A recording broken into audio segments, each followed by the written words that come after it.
Following the tariffs imposed by President Trump on different countries on the 2nd of April 2025, the stock market has been plummeting. And so in this video, you'll find my full investing portfolio update for the month of April of 2025. As always, we'll first start by taking a look at what are the different individual companies and exchange trade funds that I hold in my portfolio. Then we'll take a quick glance at the sectoral distribution of my investments, as well as a dividend tracker to see all the dividend income that I've been able to generate throughout the past month of March. And finally, we'll take a look at the different transactions that I've made over the past month. So without further ado, let's take a look at the different companies, starting out with the technology sector, where you can see that I hold some of the big GAFAM, so companies such as Apple, Meta, Google, and Amazon, as well as Elon Musk company Tesla, where we can see that 4 of these companies currently represents each about 5% of my total assets. Even if the market has been crumbling lately, we can still see that I hold a lot of different great unrealized profit on all of these companies, especially on Meta, where I'm up over 131% on the average price that I've paid for it. But it is also important to understand that I've already took a lot of profit out of these companies because I was anticipating a potential market crash over the past couple of months and because I wanted to pay my mortgage faster for my own real estate property. Then for the different energy companies that I have in my portfolio, you can find 2 great Canadian dividend companies in the form of Enbridge and Pembina. On both cases, you can see that I'm currently up quite a lot on my Pembina stake, up more than 94%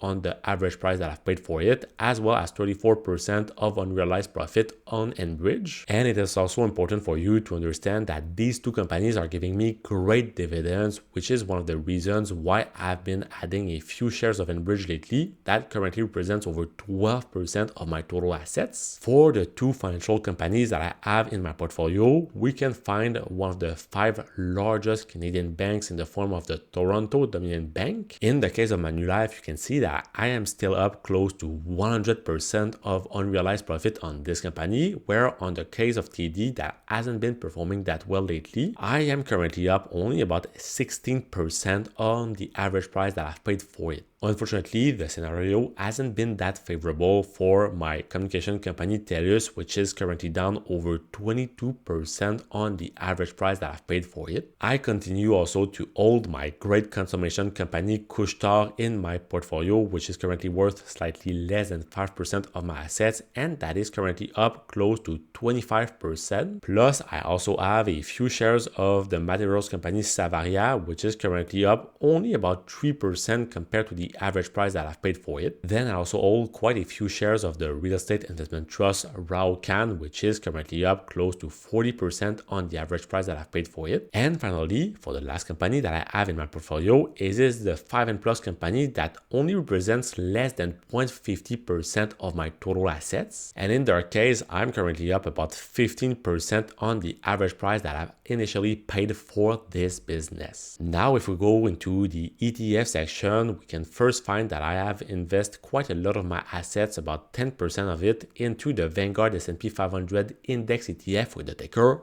VFV. At the moment, I am still up about 24% on the average price that I've paid for it, despite the massive asset wipeout that we've seen over the past week on the global market. Then I also have a few shares of the iShares Core Equity ETF with the ticker XEQT. This one is pretty much a all-in-one, so it is a global portfolio investing 100% of its assets into different equities worldwide spread. And obviously, this ETF, just like for VFV, has been destroyed lately, where I'm only up about 0.56% compared to the average price that I've paid for it initially. In terms of the ETF in which I am investing to track the global Canadian market, you can find that I am investing into the iShares S&P TSX ETF with the ticker XIU. With this one at the moment, I also only have about 3% of my assets, and this one has also been on a certain downtrend momentum lately. Then I also have a few shares of the famous Schwab US Dividend Equity equity ETF with the ticker SCHD. At the moment, I don't necessarily have a lot of my money invest into this ETF, but eventually I might want to invest a little bit more in it since it is investing in some of the highest US dividend companies. And for my liquidity reserve, which is pretty useful, especially for my real estate projects, I am currently investing into the Global X High Interest Savings Account ETF with the ticker cash. At the moment, you can see that I currently have about 8% of my total assets invest in this because lately I've been withdrawing a certain amount of money to pay different expenses related to my real estate property. So in total, you can find that my investing portfolio is currently worth only about $144,000 or some upside of about $35,000, which currently represents some unrealized profit of over 32%. Unfortunately for me and for the market itself, I've been down close to $10,000 on the average price that I've had in the previous video on my update for the month of March. But nevertheless, let's continue with checking a look at the different ETFs that I have in my portfolio. So you can find that I have my 6 ETFs right over here. And under a case, you can see that I'm currently up about 41% on the average price that I've paid for it, which is representing some gain and some unrealized profit of over $14,000.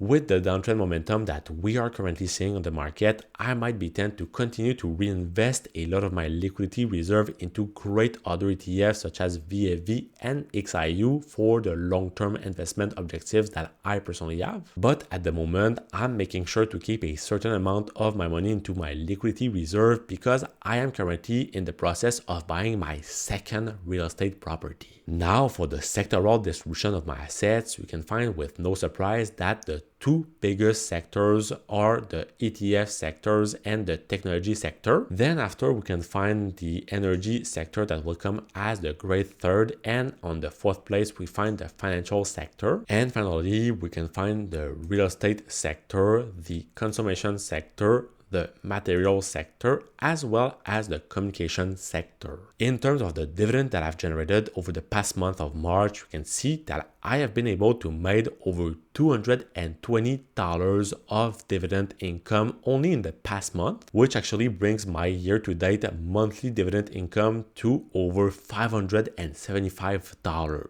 Finally, the only transaction that I've made over the past month of March is basically to be buying a few shares of cash to increase my liquidity reserve. I have made this decision because I wanted to have more cash, as I just told you, to buy eventually my second real estate property. But now on your side, if you're looking to find how I've been able to buy my first triplex at the age of 24 without any rich parents or big talents, well, check out the video that's gonna be right over here, and I will see you soon. Peace.